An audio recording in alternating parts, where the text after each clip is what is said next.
નમસ્કાર મિત્રો, ડિજિટલ કી શ્રીમદ ભગવદ્ ગીતા શ્રેણીમાં આપનું સ્વાગત છે। ગઈકાલે આપણે 27મા શ્લોકમાં જોયું કે કુંતીપુત્ર અર્જુન રણભૂમિમાં પોતાના જ સ્વજનોને જોઈને અત્યંત કરુણા અને શોકથી ઘેરાઈ ગયો હતો। તેની આ ભાવનાત્મક નબળાઈ તેને કર્તવ્યથી વિચલિત કરી રહી હતી। આજે આપણે જોઈશું અધ્યાય 1 શ્લોક 28, જેમાં અર્જુન પોતાની આ શારીરિક અને માનસિક પીડાનું વર્ણન ભગવાન શ્રીકૃષ્ણ સમક્ષ કરે છે। 1 સંપૂર્ણ સંસ્કૃત શ્લોક।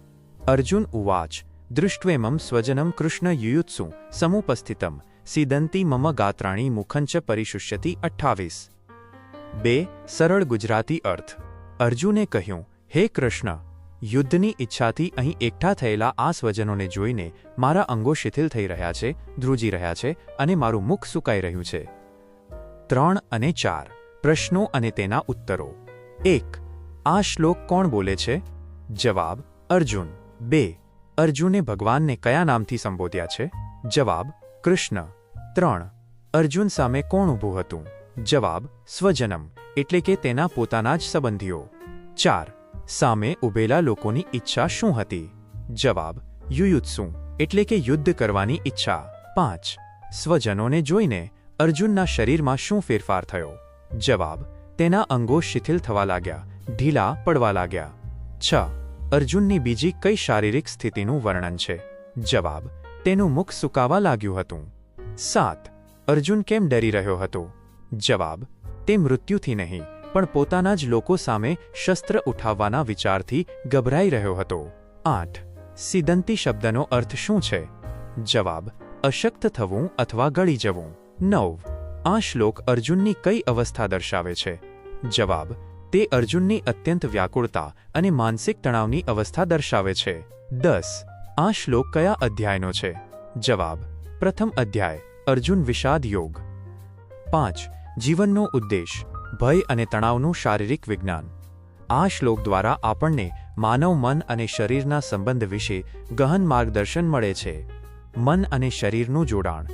અર્જુન દુનિયાનો સર્વશ્રેષ્ઠ યોદ્ધા હતો, છતાં માત્ર એક વિચાર કે મારે મારા સ્વજનોને મારવા પડશે એ તેને શારીરિક રીતે નબળો પાડી દીધો। આ આપણને શીખવે છે કે આપણી બીમારીઓ અને નબળાઈઓ ઘણીવાર આપણા મનમાંથી જન્મે છે। જ્યારે મન ગભરાય છે ત્યારે શરીર પ્રતિસાદ આપવાનું બંધ કરી દે છે। જીવનમાં જ્યારે પણ તમને લાગે કે તમારા હાથ પગ ધ્રુજી રહ્યા છે અથવા ગભરામણ થાય છે, ત્યારે સમજવું કે સમસ્યા શરીરમાં નથી પણ મનના વિચારોમાં છે। પડકાર સામે માનસિક હાર। યુદ્ધ હજુ શરૂ પણ નહોતું થયું ત્યાં જ અર્જુન અડધો હારી ગયો હતો।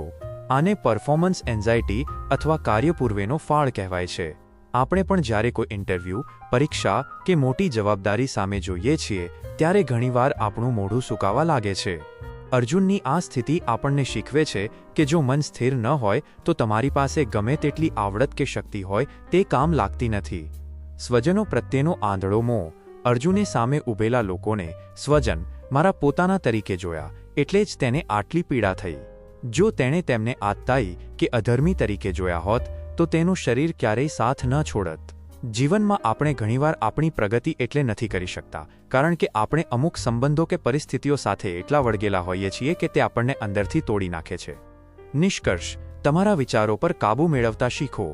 જો મન મજબૂત હશે તો શરીર ગમે તેવા કપરા સંજોગોમાં પણ તમારો સાથ આપશે। ભયને હરાવવાનો એક જ રસ્તો છે, તમારા લક્ષ્ય પર ધ્યાન કેન્દ્રિત કરો, પરિણામ પર નહીં।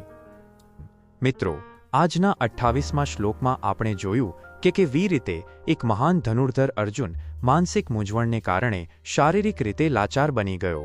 તેની આ હાલત આપણને શીખવે છે કે મનનો ડર સૌથી મોટો શત્રુ છે। હવે પછીના શ્લોકોમાં આપણે જોઈશું કે અર્જુનની આ હાલત હજુ કેટલી ગંભીર બને છે। ડિજિટલ કી સાથે જોડાયેલા રહો। આવતીકાલે ફરી મળીશું રાત્રે 8 વાગ્યે। જય શ્રી કૃષ્ણ।